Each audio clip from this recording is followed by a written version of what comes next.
Alors tout d'abord, je voulais évidemment remercier Florence Pizzorni pour déjà nous avoir contactés, nous avoir fait part de ce colloque et nous avoir encouragés en fait à postuler pour pouvoir participer, présenter notre petit musée. Ensuite, Kia, qui évidemment est la cheville ouvrière. Et j'ai aussi une pensée pour Marie Guérinel, avec qui j'ai beaucoup échangé, qui m'a en fait donné un petit peu les attentes que ce colloque portait. Alors, je vais dans un premier temps vous présenter un petit film de 3 minutes qui en fait permet de saisir un petit peu l'endroit d'où je viens et qui vous permettra un petit peu de voir justement en quoi notre petit musée est novateur et surtout sa particularité première, c'est qu'il est mobile. Alors, vous allez entendre dans ce film Laurent Gervereau, qui est le président de cette association, parce que c'est un musée associatif. Et en fait, il est également, il est porteur de ce projet de musée, mais il est également directeur du musée du vivant, qui est le premier musée consacré à l'écologie, musée international de l'écologie, et qui se situe à Paris, dans l'école AgroParisTech. Donc c'est un petit peu la passerelle qu'il y a entre ce musée du vivant à Paris, qui est porteur plutôt de choses liées au vivant, et ce musée Nuages Verts, qui se situe donc dans la Haute-Dordogne, c'est-à-dire en Corrèze. Alors, Alors soyez indulgents avec ce film, parce que c'est moi qui l'ai fait. Botanic music, botanic music, botanic music, botanic music, botanic music, botanic. My garden is a continent. Botanic music, Botanic music, botanic. the worlds I see, here and everywhere.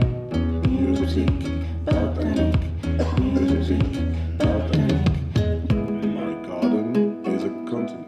Nuages Verts, musée mobile Vallée de la Dordogne, a été créé en 2017 à partir des rencontres, promenades, histoires de passage au pays d'Argentat-sur-Dordogne.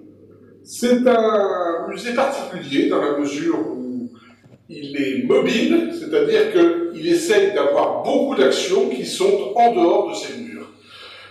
C'est plus le musée bunker, c'est plus un musée dans lequel on essaye d'attirer les gens, mais au contraire un musée qui rayonne dans la vie quotidienne de la population. Donc vous pouvez avoir des marchés, des concerts, des opérations extrêmement diverses, une fête de la soupe, un concours sportif, et dans ce cadre-là, vous avez des structures mobiles qui présentent des vraies pièces de musée, des pièces extrêmement rares, dans la vie quotidienne donc des populations, qui sont des populations d'ici, des populations d'ailleurs. C'est ça qui est aussi sa caractéristique, c'est-à-dire que ce musée fonctionne de façon concentrique. Il y a d'abord des collections qui sont de ce pays, de Corrèze, du pays d'Argentat-sur-Dordogne, et ça c'est fondamental.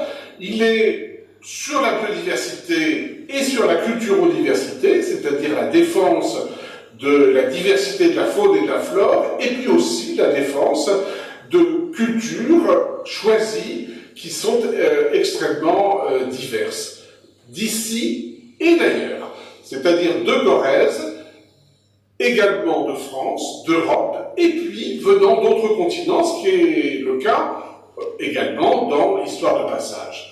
Donc nous avons du comparatisme qui se fait de façon gaie, de façon joyeuse, à travers des opérations extrêmement différentes, comme par exemple l'art dans les villages, ou aussi de l'histoire environnementale qui se fait à travers des marches sur le terrain avec des goûters festifs ou des repas et des concerts.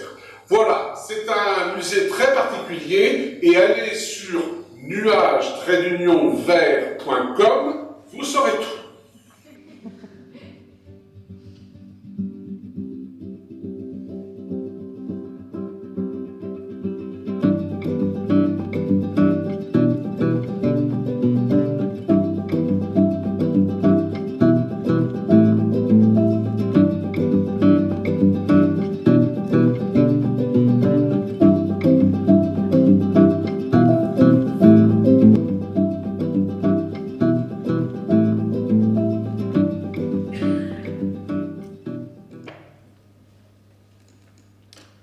Voilà, donc je pense que ça vous a déjà donné un petit aperçu de la façon dont on s'amuse, parce qu'en fait c'est vraiment ça. Alors, donc en fait, pour resituer un tout petit peu les choses, donc ce nuage vert musée mobile Vallée de la Dordogne a pour ambition vraiment de couvrir toute la vallée de la Dordogne, c'est-à-dire vraiment depuis de Sancy jusqu'au bec d'Ambès, donc quand la Dordogne se jette dans la Gironde. Mais en fait, nous sommes vraiment installés à Argentat. Donc Argentat, c'est une petite ville de 3000 habitants qui se trouve un petit peu écartée des sentiers parce qu'on est à 3/4 d'heure de Tulle, 1h15 de Brive, 3/4 d'heure d'Aurillac. Et c'est un territoire qui est extrêmement isolé, même encore aujourd'hui.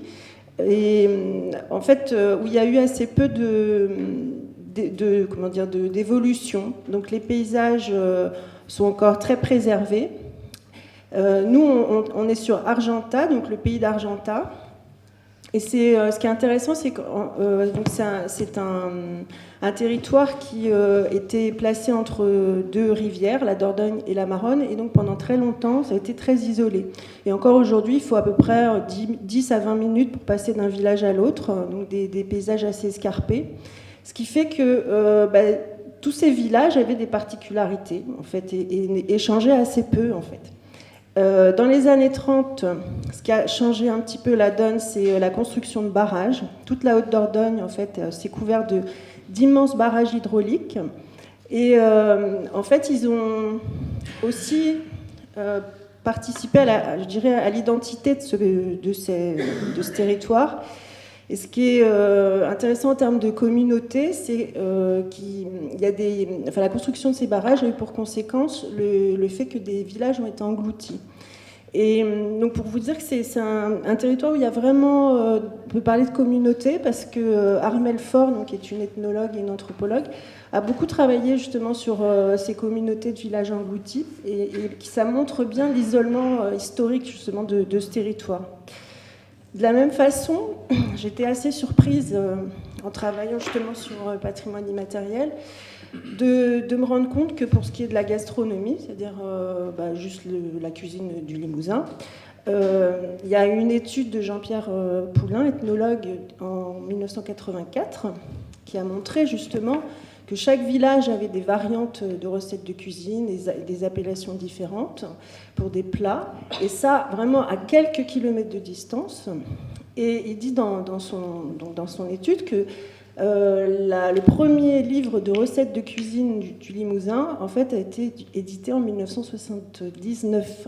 Vous voyez, c'est vraiment une culture qui n'était pas du tout écrite. Tout était oral et village par village. Alors, dans ce musée mobile, donc, nous allons vers les gens. C'est nous qui allons vers les gens, même si on a cette salle d'exposition qui permet aussi de faire des événements. Et on travaille vraiment, on n'a pas de modèle économique, donc tout est fait bénévolement. On n'a pas de salariés non plus. Et quand on reçoit pour le festival jusqu'à 70 intervenants avec leur famille, parce que c'est 4 jours en juillet, eh bien ils sont hébergés par des gens du village. Voilà, donc les contacts en fait entre les personnes extérieures et les personnes locales se font vraiment de façon très très proche, jusqu'à aller chez l'habitant. Et c'est cette confiance en fait qu'on instaure avec les habitants qui permet peu à peu d'instaurer des échanges, des liens et une vraie confiance.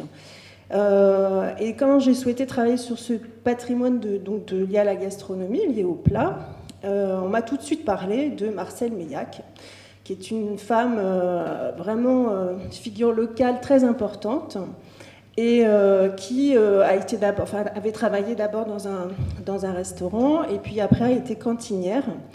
Et aujourd'hui, elle a 85 ans. Mais alors vraiment, Argentat, c'est la personne référente dès qu'on parle de gastronomie. Donc voilà, et on me fait signe que je n'ai plus qu'une minute.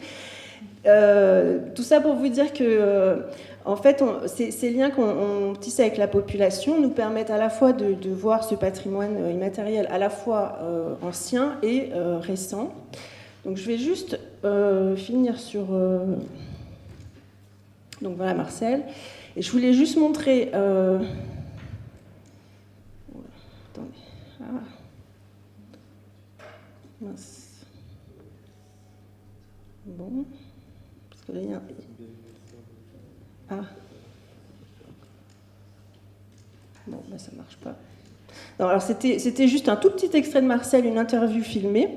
Et ce qui m'intéressait surtout, c'est que dans un premier temps, elle dit qu'elle ne veut pas être filmée, elle ne veut pas être enregistrée. Ensuite, elle dit que elle a tout dans la tête et que tant qu'elle n'est pas folle, tout restera dans sa tête. Voilà, donc c'était pour vous montrer aussi que le fait d'aller vers les gens et d'essayer de récolter des témoignages, c'était loin d'être simple, parce qu'on est face à des personnes, un peu comme on parlait hier de la mamie des petits pâtés, et là je voulais vous parler d'une mamie des farcis durs, mais voilà, donc le patrimoine immatériel est loin d'être simple à collecter. Voilà.